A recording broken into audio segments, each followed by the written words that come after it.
한정식 특별위원회 위원장이 정말 편했다고.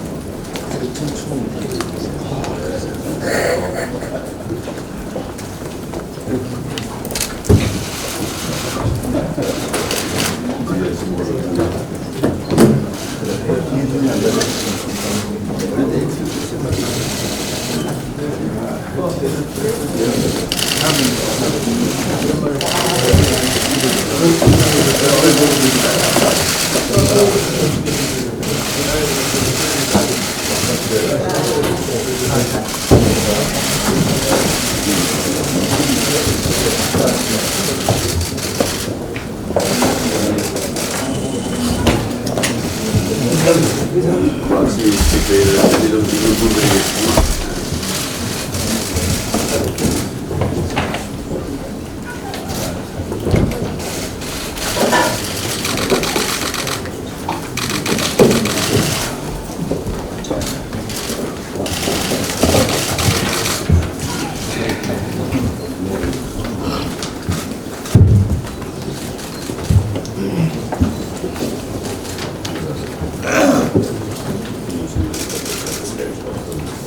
오시네.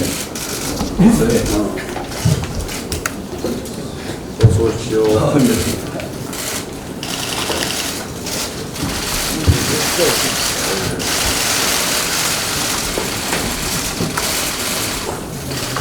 자, 그럼 지금부터 최고위원 중진 의원 연석회의를 시작하겠습니다. 문재인 후 어제 문재인 케어 시행 2주년을 맞아서 청와대와 정부의 자화자찬이 이어졌습니다. 대통령 참석 행사까지 열어서 성과를 언급했고, 또 문재인 대통령은 건강보험 보장률을 임기 내에 70%까지 높이겠다고 장담했습니다. 이렇게 늘리려면 재원이 필요하지 않겠습니까? 그런데 정작 핵심적인 문재인 재원 조달 방안에 대해서는 어느 누구도 아예 이야기조차 하지 않았습니다. 당장 문재인 케어로 인해서 그동안 흑자를 유지해왔던 건강보험 누적 적립금이 적자로 돌아섰습니다. 올해 건강보험료를 3.49%나 인상했는데도 건강보험 적자가 3조 원을 넘을 것으로 예상됩니다. 계속 이런 인상률을 유지한다고 해도 문재인 정부 임기가 끝나는 시점에는 건강보험 적립금이 반토막이 날 것으로 예상됩니다. 그것만으로도 큰 문제라고 할 수 있는데, 대통령의 장담대로 보장률을 70%까지 끌어올리려면 최악의 경우 2023년에 적립금이 바닥날 수 있습니다. 건보료를 인상하든 국고 지원을 확대하든 결국 국민의 부담을 늘리지 않고는 불가능한 것이 문재인 케어입니다. 그런데 지난주 건강보험정책심의위원회에서 가입자 단체들의 반대로 내년 건보료 3.49% 인상안이 거부됐습니다. 기재부도 국고 지원율을 더 이상 높일 수 없다고 버티고 있습니다.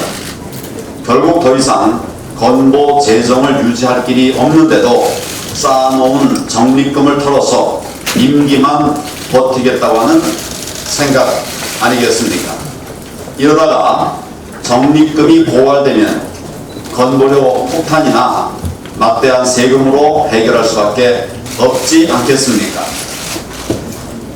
더 심각한 문제는 이런 정책이 한두 가지가 아니라는 것입니다. 공무원 과다 채용 같은 선심 정책들로 이미 국가 재정의 경고등이 켜진 상황입니다.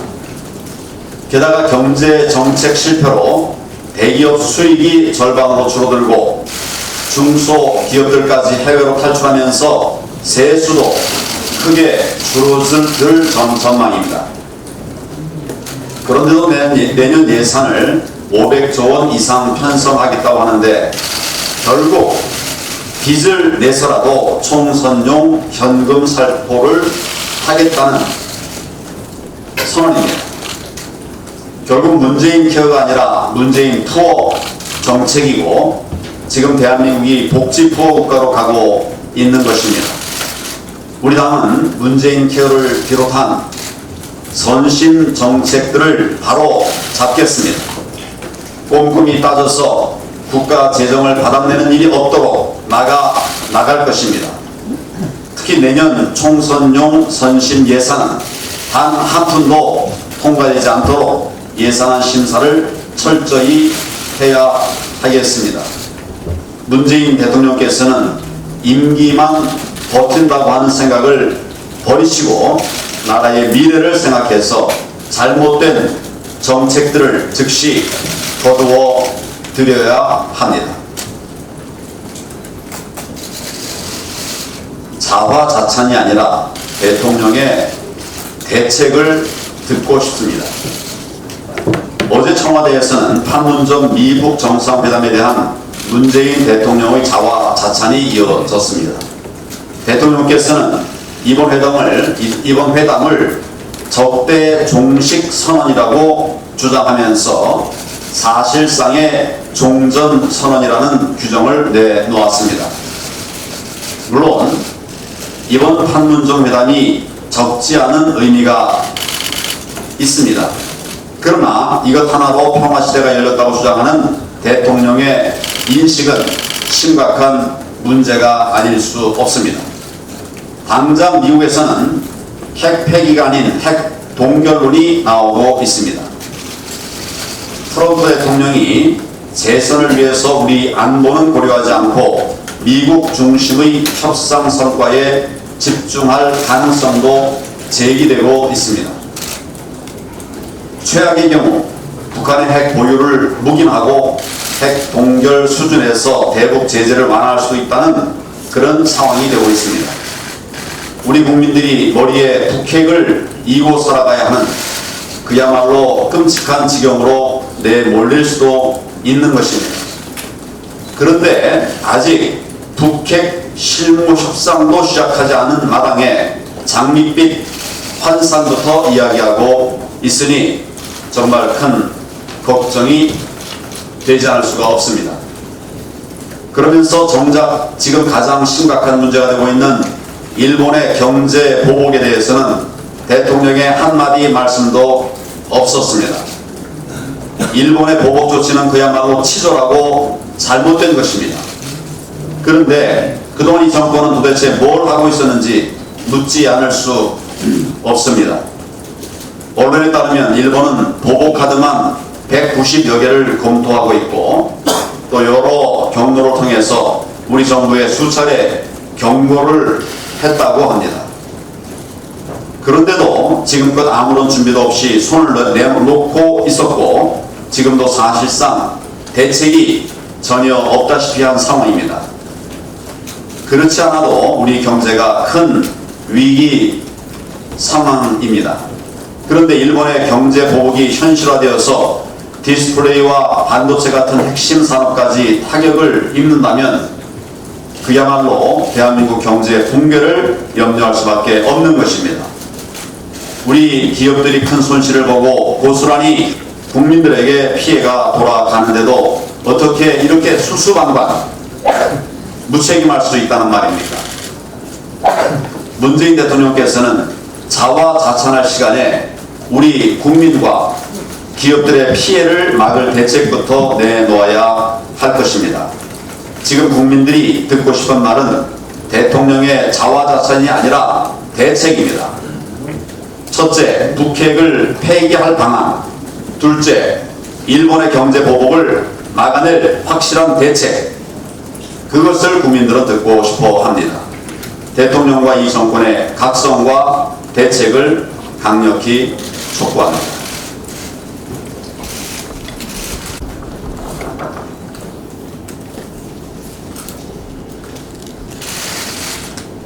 삼당 교섭단체의 사개특위, 정개특위 연장 및 위원장 및 조정에 관해서 일부 야당들에서 그렇지만 반발을 하고 있습니다.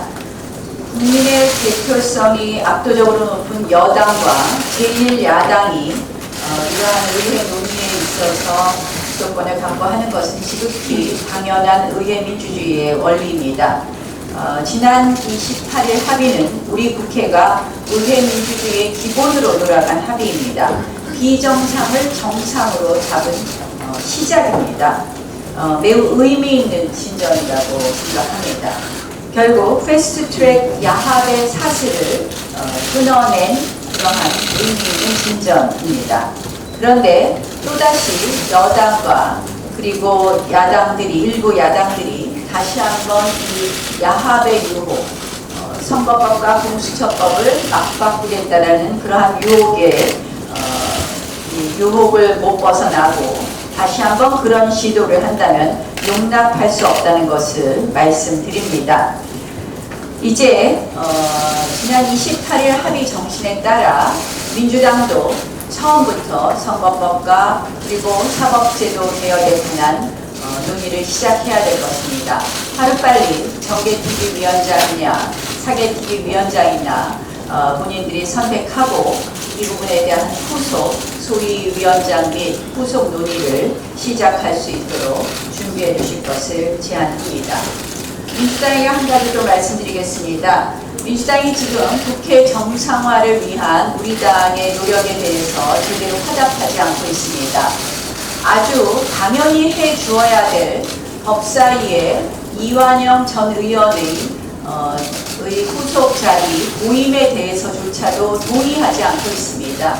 이렇게 당연히 해 주어야 될 동의도 하지 않는 민주당과 저희가 어떤 논의를 할 수 있는지 안타깝습니다. 우리가 이 의석수 배분은 20대 지난번 후반기 구성을 하면서 상임위별 의석수 배분을 이미 했습니다. 그것에 따르면 그 안에 의원직 상실이 있다고 해도 당연히 동의해줘야 되는 것이고 비율표에 따른다고 해도 당연히 동의해줘야 되는 것입니다. 따라서 이러한 민주당이 당연히 해야 될 동의조차 안 하는 이런 태도로서는 국회가 정상화되기가 굉장히 어렵다는 말씀을 드립니다. 민주평화당에게 이야기하겠습니다. 민주평화당이 가장 관심 있는 것은 역시 5.18 진상조사위원회 출범이라고 생각합니다. 저희가 이 국방위에서 진상조사위원 자격 부분에 대한 개정을 가져오는 5.18 진상조사 규명법, 진상규명법 조속히 국회만 열리면 처리되도록 노력하겠습니다. 또한 그 국회의 당연직 특위였던 윤리위가 지금 재구성되지 못하고 있습니다. 이 부분에 대해서도 하루빨리 구성되도록 노력하겠다는 말씀 드리겠습니다. 문재인 케어 말씀드리겠습니다. 문재인 대통령 어제 자랑 많이 하셨습니다. 그런데 2조 2천억 원 누구 돈입니까? 문재인 대통령 돈입니까? 누가 대신 돈 내주고 있습니까?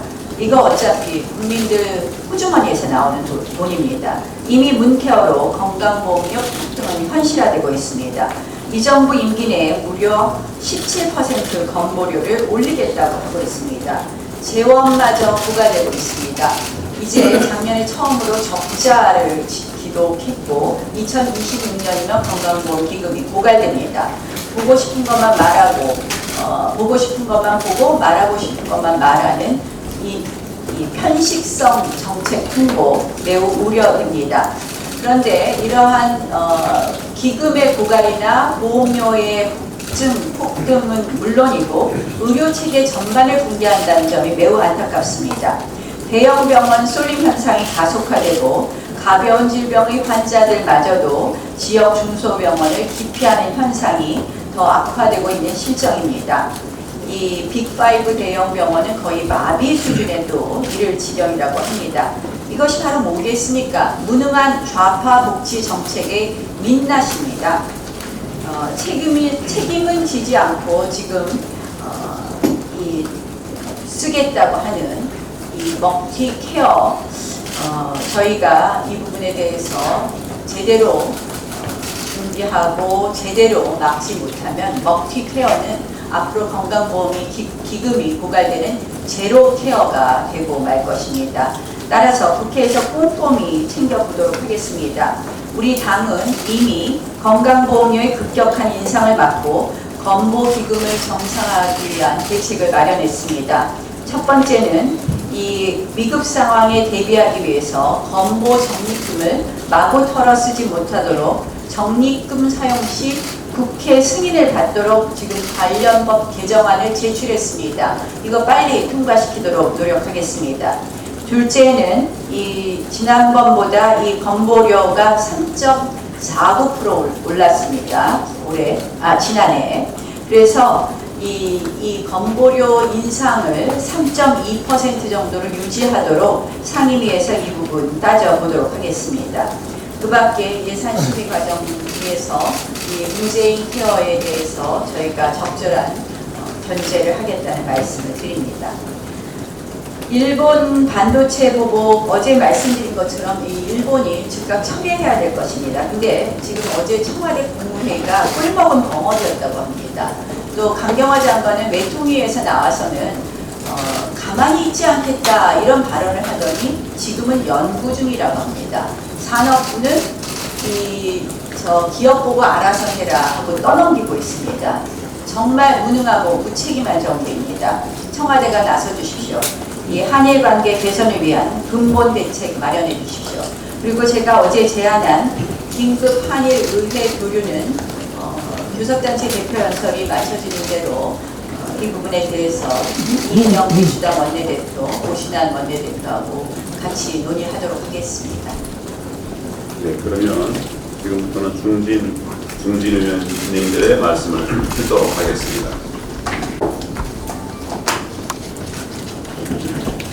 황교안 대표님께서 적절한 지적을 해주셨습니다만 문재인 대통령이 북한과 미국 간의 적대 관계의 종식과 새로운 평화의 시대의 본격적인 시작이라고 말한 것은 국민들이 큰 오해를 불러일으킬 수 있는 문제 발언이라고 생각합니다. 남북 미 정상이 만나서 합의하고 도출해야 할 문제의 핵심은 오직 북핵 핵이 이 합의의 결과물입니다. 우리 자유한국당은 그동안 김정은이 절대로 핵을 포기하지 않을 것이라는 점을 계속해서 강조해왔고 실제 북한의 행보도 그랬습니다. 지금까지 북한의 행보로 볼 때 김정은은 핵을 유지, 동결하는 방향으로 협상을 끌어가다가 궁극적으로 핵 보유국 지위를 확보하려는 것이 분명합니다. 이러한 북한의 의도에 맞서서 대한민국은 미국과 국제사회의 공통된 입장인 FFBD를 이끌어내기 위해서 강력하게 나서야 하는데 문재인 정부는 오히려 북한 김정은 정권의 주장에만 맞장구를 치는 모습을 보여왔습니다. 문재인 정부가 미국과 국제사회의 대북 제재 노력에 동참하지 않으면서 북한 김정은 정권의 시간 벌기를 사실상 돕게 되면 결국 북한이 핵 보유국이 되는 기가 막힌 비극이 현실화될 것입니다. 지금 이 시간에도 북은 핵폭탄 제조를 계속하고 있습니다. 우리 자유한국당은 문재인 정부의 우리 민족끼리 식의 대북 접근이야말로 우리 안보의 가장 큰 위협 요인임을 국민들에게 적극 알리고 북한의 완전한 비핵화를 의미하는 FFVB는 절대 양보와 타협이 불가능하다는 것을 당의 원칙으로 삼아서 문재인 정부의 안보 탈선을 막는 데 최선을 다하도록 해야 하겠습니다.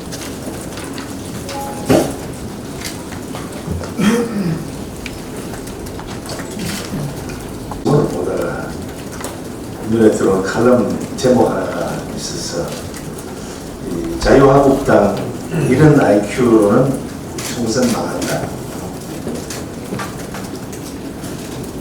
자유한국당이 지금 많은 국민들의 공감과 지지를 얻는 정치 IQ와 EQ를 보여주고 있는가를 생각하게 됐습니다. 문재인 정부의 아마추어 국정 운영에 대해 문제점을 지적하고 올바른 방안을 제시하지만 오히려 그들의 프레임에 말려들어 역공을 당하는 일이 여러 번 빚어지 못했습니다. 우리 당은 좌파 이 땅에 뿌리 내리려 하는 사회주의로부터 자유민주주의를 지켜내고 보수의 가치를 높여가야 한다고 생각합니다. 그러기 위해서는 무능과 무력한 집권 세력에 절대 밀려서는 안 됩니다. 또한 그들이 주장하는 지향점과 우리 자유한국당이 지향하는 지향점의 차이가 있기 때문에 그들을 설득시키고 대해서는 결코 득보다는 실이 많다고 생각합니다. 그래서 무엇보다 국민을 설득하기 위해 더 많은 노력을 펼쳐야 할 것이라고 생각합니다. 집권 세력의 프레임 공격의 피해자가 코스프레만 하는 정치 IQ와 EQ로는 국민들에게 감동과 지지를 결코 얻어낼 수 없다고 생각합니다.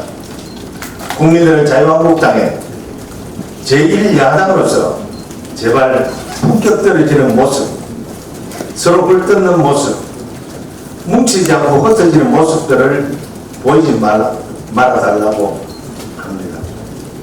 이제 우리 모두가 국민들에게 더욱 신뢰받고 지지를 받는 정치 IQ와 EQ를 끌어올리는데 모든 역량을 쏟아부어야 할 것이라고 생각합니다. 그야말로 자유민주주의가 승리하는 그날까지입니다.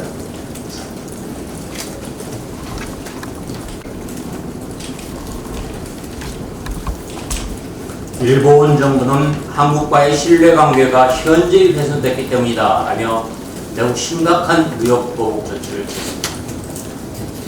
가만히 있을 수 없다라던 황경화 외교부 장관은 이제부터 연구하겠다 라고 염장지르는 소리 나오고 있습니다. 성윤모 산업부 장관은 WTO에 제소하겠다고 했고 대일 감정 외교를 주도한 청와대는 산업부에 물어보라 라면서 도망치고 있습니다. 대책이랍시고 내놓은 WTO 제소를 하면은 일본의 조치가 풀리고 우리 산업에 대한 치명상 우려가 없어집니까? 문재인 정부는 이번에도 화웨이 때와 마찬가지로 기업들이 알아서 대처하라는 것인지 무책임한 움직임뿐입니다.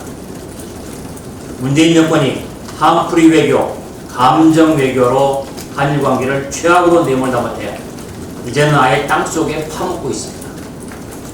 문재인 정부와 그동안 한 일이 도대체 뭡니까? 심각한 외교 참사이고 후폭풍이 크게 우려됩니다.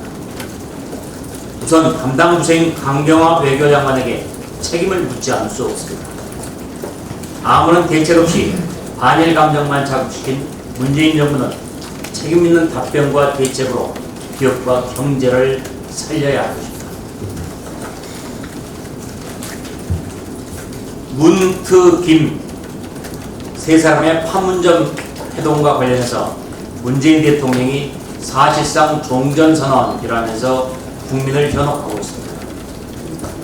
북한과 미국이 사실상 적대 종식 선언을 했다라고 부풀리는데 한반도의 핵 위기는 이전과 아무런 차이가 없습니다. 북한이 핵무기를 앞세워 대남 적화 통일을 하겠다고 하는데도 우리 스스로 무장해제를 하자는 것인지 크게 우려됩니다. 종전선언은 단순한 정치적 구호가 아닙니다.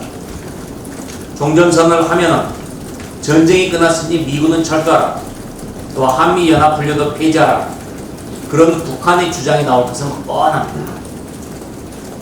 또 전쟁이 끝났으니 미국의 전략자산 배치 중단, 곧 한국에 대한 미국의 핵 우산도 폐지돼야 한다고 북한은 주장할 것이 아니겠습니까? 아울러 서해안의 해양 경계선을 재설정하자고 하면서 NLL을 무력화시킬 것이고 남북 상호 군사력 감축을 하자면서 우리의 국가 안보 태세를 무력화시키려 들 것이 뻔히 예상됩니다. 종전선언이 실체가 되기 위한 가장 실패한 것은 북한의 비핵화를 위한 실질적인 조치입니다. 실제로 바뀐 것은 아무것도 없는데도 평화쇼에 도출해서 종전선언 운운한 문재인 정권의 발언이 매우 위험합니다. 아울러 민생과 관련해서 문재인 정권 한마디 말씀드리겠습니다. 민생 망치고 있는 문재인 정권은 폭자 정권입니다. 건보료 폭등 문정권이고 최저임금 폭등 문정권이고 예산 폭증 문정권입니다. 감사합니다.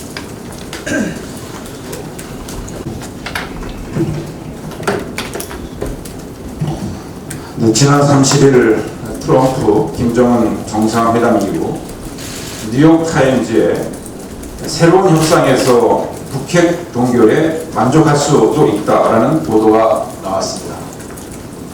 그동안 우리 자유한국당은 싱가포르와 하노이에서 열렸던 두 차례의 미국 정상회담 전에 줄기차게 핵 동결이 아닌 핵 폐기의 회담이 반드시 되어야 한다고 강조해 왔습니다.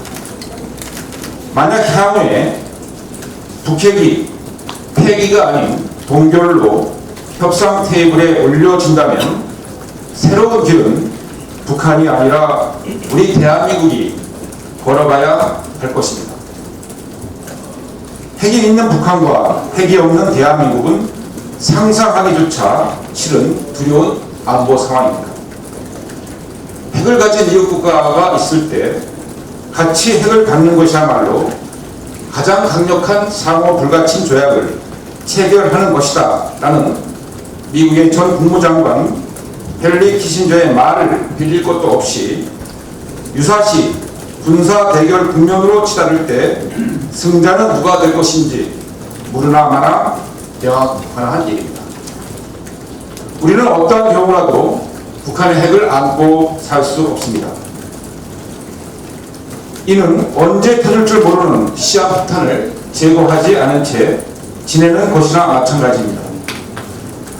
따라서 앞으로 재개될 미국 정상회담은 첫째도 둘째도 셋째도 북핵 폐기가 되어야 합니다.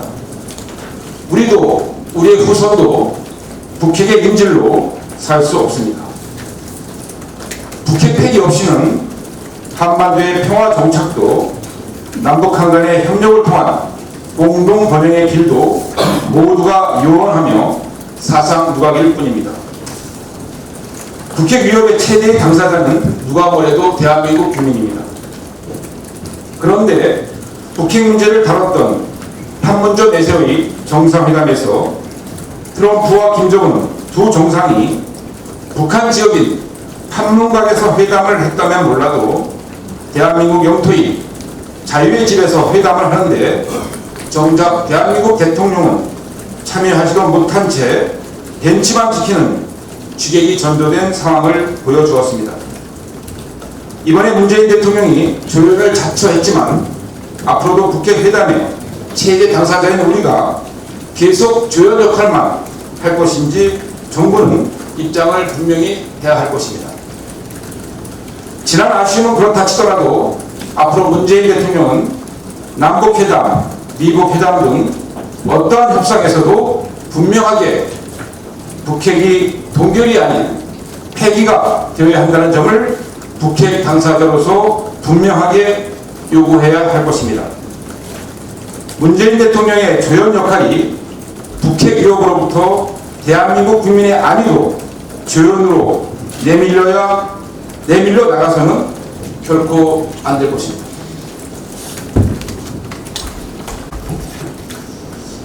네, 일본이 반도체 보복이 있을 것이라면 이런 예상은 이미 지난해 말부터 제기되어 왔습니다.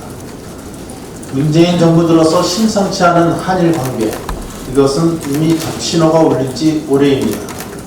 하지만 문재인 정부는 그동안 무대책으로 일관해 오다가 이제서야 외교부 장관이 가만히 있지 않겠다. 또 이제부터 연구를 해봐야 되겠다. 이렇게 얘기를 하고 있고, 산업부 장관은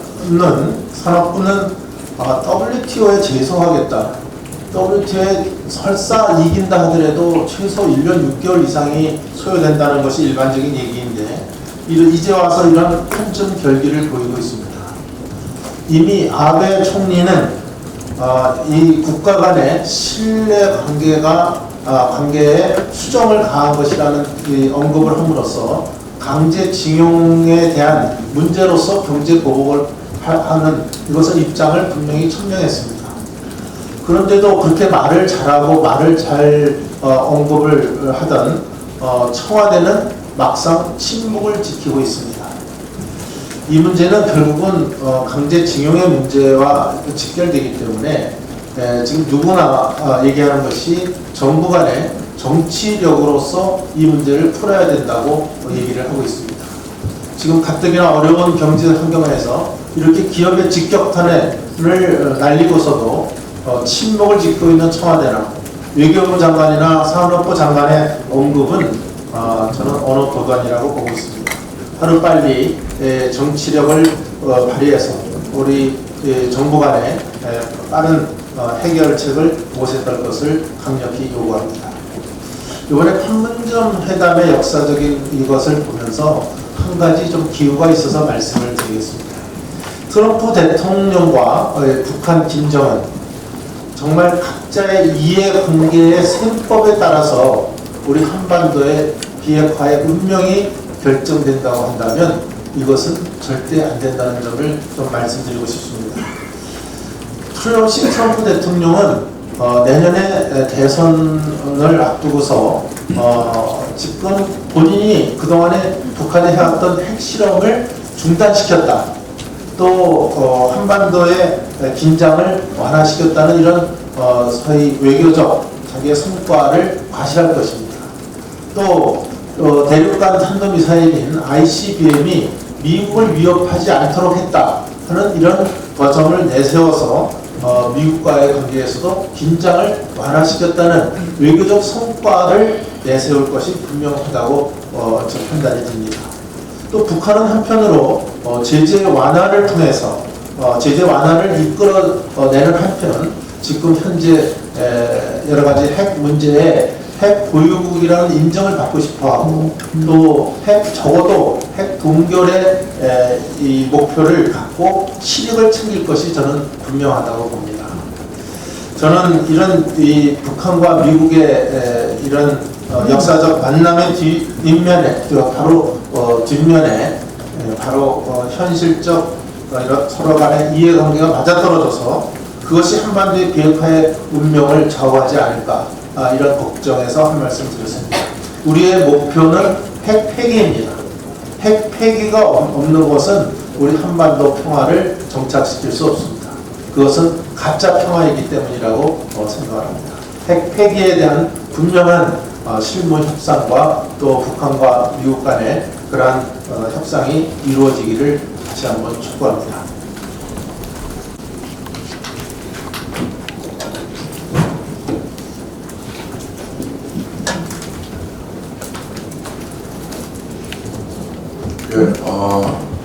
지난 30일 판문점에서 트럼프, 김정은, 문재인 대통령의 역사적인 만남이 있었습니다.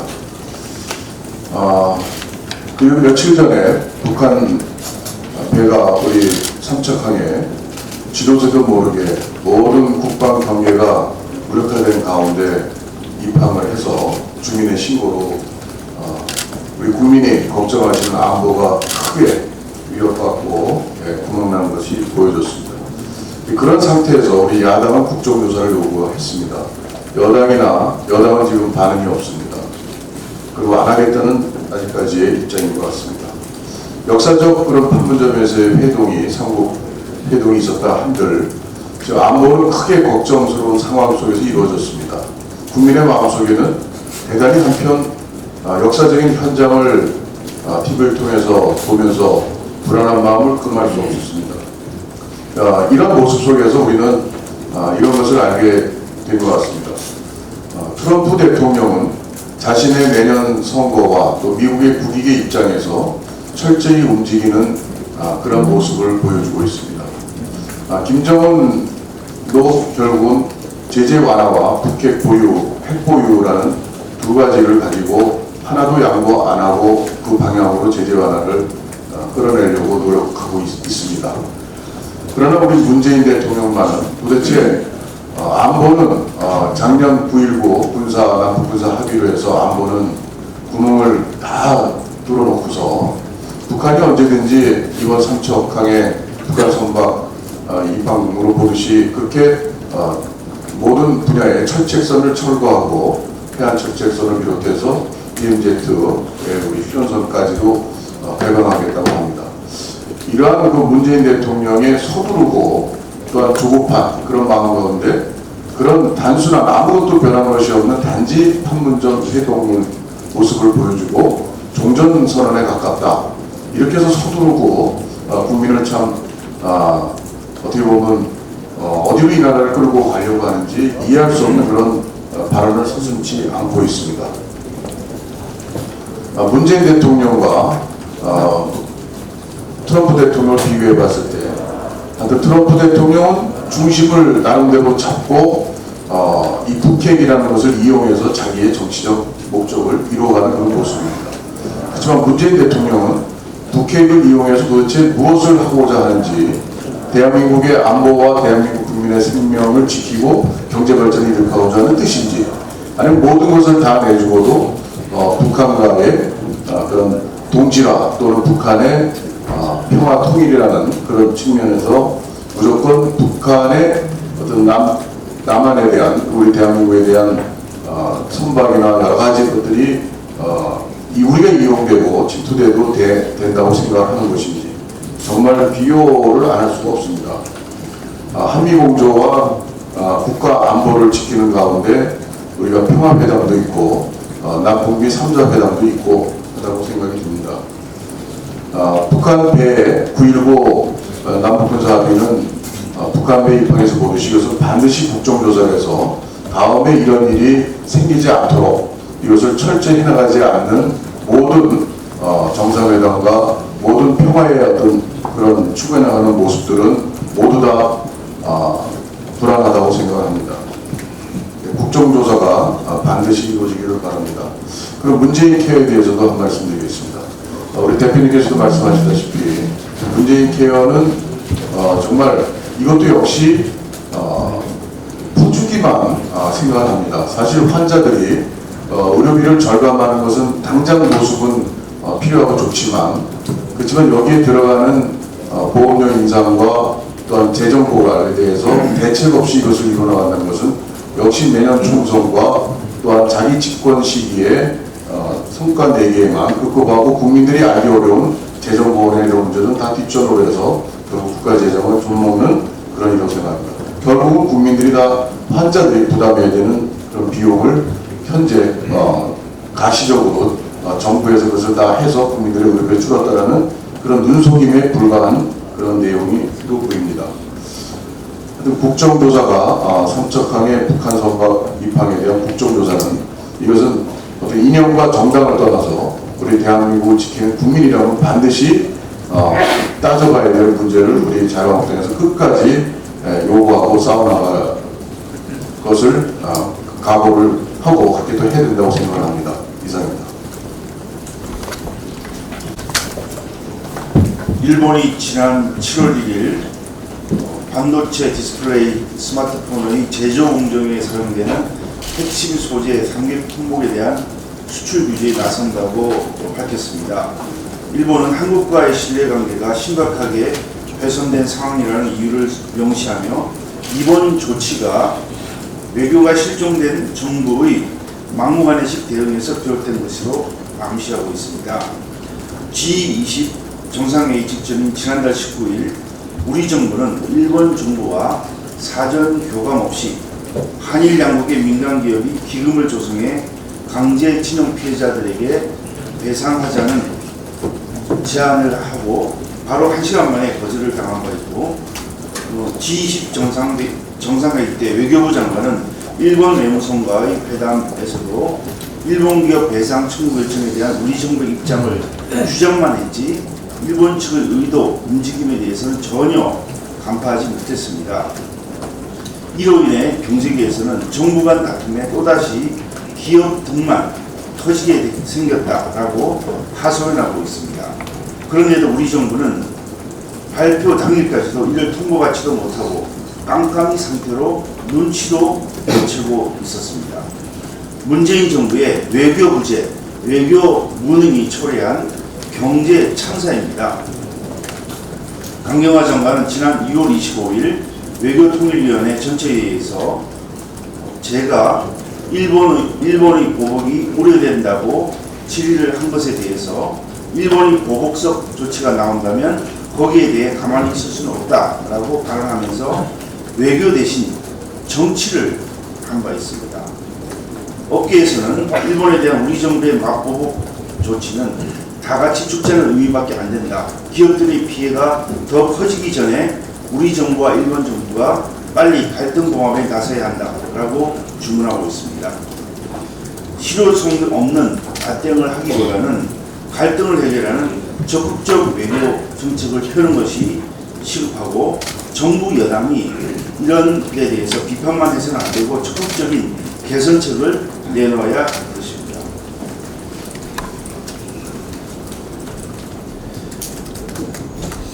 북한의 정제유를 불법 한적한 혐의를 받고 있는 선박 두 척이 재발 방지 약속만을 받고 방면 조치되었습니다. 지난 7월 2일 외교부에 따르면 유엔 안보리 산하 대북제재위원회는 우리 정부가 요청한 옥류 선박 두 척의 방면 요청을 승인했다고 합니다. 외교부는 제재 위반 선박을 옥류했을 때 정부는 적절한 재발 방지 조치를 통해 해당 선박의 옥류를 해제할 수 있다는 유엔 안보리 결의 2397호에 따라서 선박의 옥류 해제를 신청했다고 말하고 있습니다. 이번에 방면되는 두 척은 홍콩 국적의 라이트하우스 윈모어와 우리나라 국적의 피파이오니어 선박입니다. 특히 피파이오니어는 지난 2017년 9월 10일 여수항에서 경유 6,700톤을 적재한 후 추정해서 동중국의 공해상에서 9월 22일부터 24일 사이 북한 선박 금운산호에 1,820톤, 유선호에 2,500톤 등 총 4,320톤의 경유를 불법 한적한 바 있습니다. 피파이어니어호는 서해지방 해경청으로부터 조사를 받고 선박과 관리업체는 남북교류협력법 선박 입출항법 위반으로 검찰에 송치되어 있는 그런 상태입니다. 2397호에는 선박을 방면 조치하는 그런 조항도 있습니다만 또 한편으로는 북한의 회원국이 북한 자산이나 선박의 불법 행위를 발견한 경우 해당 선박을 몰수 또는 압류할 수 있는 해석을 하고 있습니다. 이러한 조항 때문에 지난번 미국이 북한의 석탄을 운반한 것으로 알려진 북한 선적의 와이즈 어니스토를 압류해서 지금 미국 사모아에서 경매를 진행하고 있는 것입니다. 그런데 비슷한 사안, 오히려 더 북한의 석유를 공급했다고 인정되고 있는 선박에 대해서 우리나라는 방면 조치를 하고 그것도 단순히 각서만 받고 방면 조치를 하고 미국은 이것에 대해서 압류를 하고 경매를 실시해서 그 매각금을 앞으로 미국인의 손해배상 청구에 배당하겠다고 하는 그런 것을 보면은 왜 양국의 조치가 이렇게 차이가 나는지 이해가 되지 않습니다. 그래서 좀 더 적극적으로 우리 정부도 이러한 북한의 불법 한적에 이용된 선박에 대해서는 적극적인 조치를 통해서 압류하고 그에 대해서 우리의 공매 절차에 따라서 진행을 해서 우리의 자산으로 하는 것이 앞으로는 이러한 불법 한적 등의 일이 발생하지 않는 그런 것이 될 것으로 생각합니다. 이 부분에 대해서는 다시 한번 우리 정부가 이 선박들에 대해서 적절한 조치를 다시 취해주기를 바라고 또 현재 압류되어 있는 선박이 두 척이 더 있습니다. 코티오와 탤런트 에이스호가 있는데 이것도 마찬가지 절차를 거친다고 한다면 이것이 국제사회의 계획과 맞지 않는 그런 조치를 정부가 계속하는 것이 되기 때문에 이 선박들에 대해서도 적절한 조치를 취해 주시기를 바라겠습니다. 주 동안 귓속말을 건넵니다. 김정은과의 회담 내용을 요약해서 설명한 것으로 추정되는데 그 국민들에게 설명이 되어줘야 된다는 점. 이에 대해서 정부 당으로부터 전혀 설명이 없었습니다. 그 한일 관계가 그야말로 안전핀이 빠진 시한폭탄이 됐다라고 제가 지난주에 말씀드렸고, 제가 일본이 브라슈소 공급을 끊을지도 모른다는 얘기를 작년 11월에 했습니다. 정부의 대책을 촉구했죠. 일본 관계를 이렇게 방치하면 안 되고 관리해 나가야 된다고 수차례 얘기했어요. 한일 감정이 있는 건 있는 거고, 국가 이익을 제대로 유지하고 해야 되는 건 정부의 책임 아닙니까? 정부 간의 감정 싸움 해가지고 위정자들이 잘못하고 그 피해를 왜 기업과 국민들이 봅니까? 왜? 정부가 나서서 결자 해지해야 됩니다. 저는 우리 국회가 지금 나설 때도 아니라고 생각합니다. 결자 해지해야 될 사람들은 문재인 대통령과 아베 총리예요. 자기들이 잘못한 걸 왜 우리 국민들이 기업이 피해를 봅니까? 일본이 밉고 얄밉고 한 것은 별개의 문제입니다.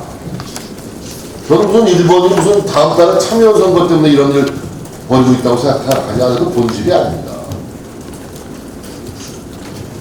나는 문재인 대통령이 당장이라도 나서서 결자 해제해야 된다. 그렇게 생각합니다.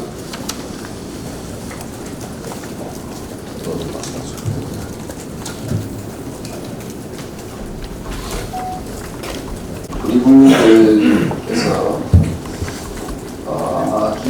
기억을 하실 텐데, 저는 기억을 좀 더 확고히 하기 위해서 말씀드리겠습니다. 여러분 혹시 영화 보면은 자국이라면 똑같은 장면이 나오고 또 자국이라면 똑같은 장면이 나오고 또 자국이라면 똑같은 장면이 나오고 그 영화가 있습니다. 제가 좀 읽어드릴게요. 국민 여러분께서 잘 아시고 언론 여러분께서도 잘 아시는 내용입니다만, 2000년 6월 15일 남북 정상회담을 앞두고 뭐라고 표현되는 언론에서는 6월 13일에서 15일까지 평양에서 역사적인 상봉이 이루어졌다. 역사적인. 그 다음에 또 하나 볼까요? 2007년 10월 2일 날, 이때는 아마 노무현 대통령하고 김정일이가 만났습니다. 그 앞에는 김대중 대통령하고 김정일이 만났고요. 이것도 뭐라 됐는가 하면, 오늘 저거 12시 2분 드디어 김정일 국방위원장 노무현 대통령이 역사적인 첫 만남이 첫 악수를 나누었다 이렇게 되어 있습니다. 또 하나 또 보겠습니다. 이제 조금 더 세월이 지났습니다. 2018년 4월 27일입니다. 여기 4월 26일 날 언론에는 뭐라고 됐는가 하면, 문재인 대통령, 김정은 국무위원장 역사적 악수를 하였다. 그리고 어제 아래 트럼프 미국 대통령입니까? 트럼프 대통령하고 미국 대통령하고 김정은이 만난 게 또 역사적 판문점 만남이었다.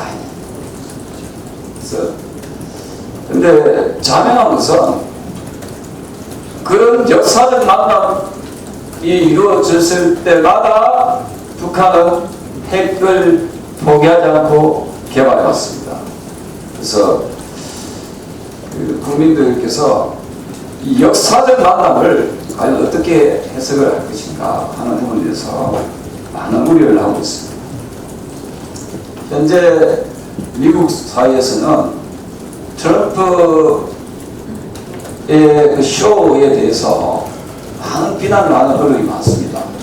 특히 보름 전에 치러진 여론조사에서 민주당의 후보들이 지금 트럼프를 압도하고 있습니다.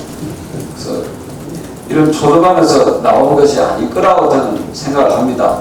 근데 내년 선거에서 만약에 미국의 민주당의 후보가 승리했을 때 또 한반도의 또 정세는 어떻게 변할 건지, 이런 부분을 우리는 우리 우리 한반도의 운명을 우리가 우리 스스로 고민하는 그런 시점이 되었으면 좋겠다는 생각을 합니다. 이상입니다. 가지시려고 노력하는 기자분들께 한번 질문해 보겠습니다. 2005년 8월 26일 노무현 정권 때 이해찬 국무총리 주재로 한일회담 문서 공개 후속 대책 마련 민간공동위원회를 개최하였습니다.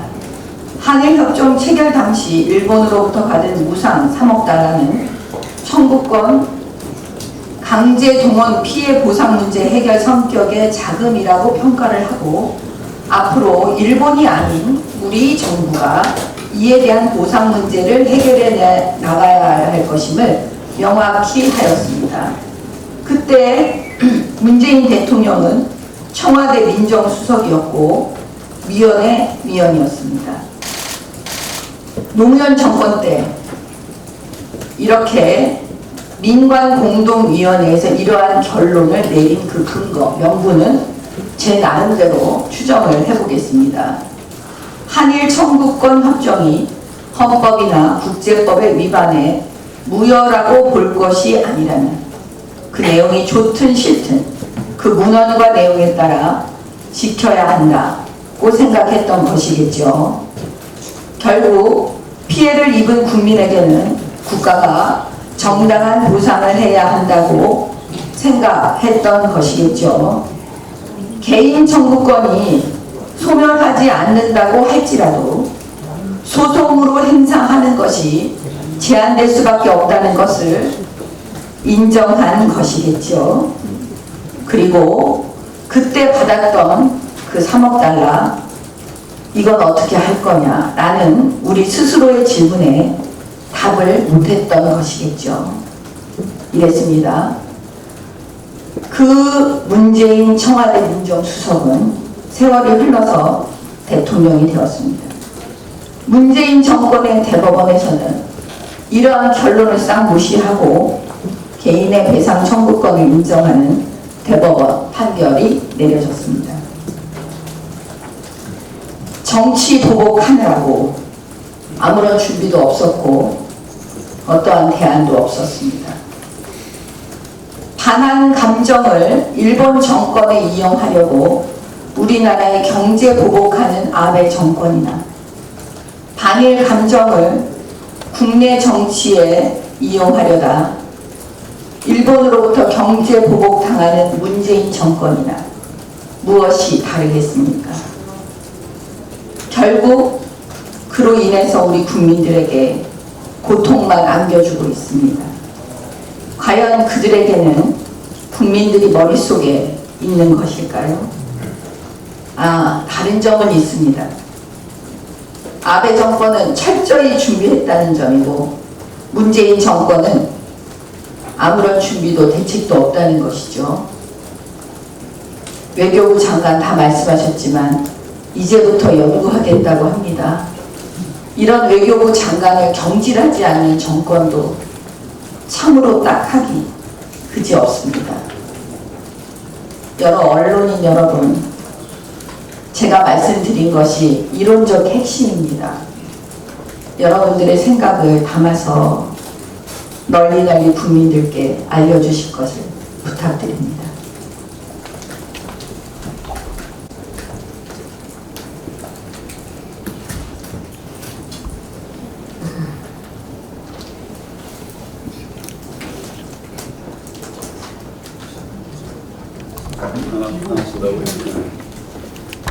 자, 그러면 회의를 비공개로 전환하도록 하겠습니다.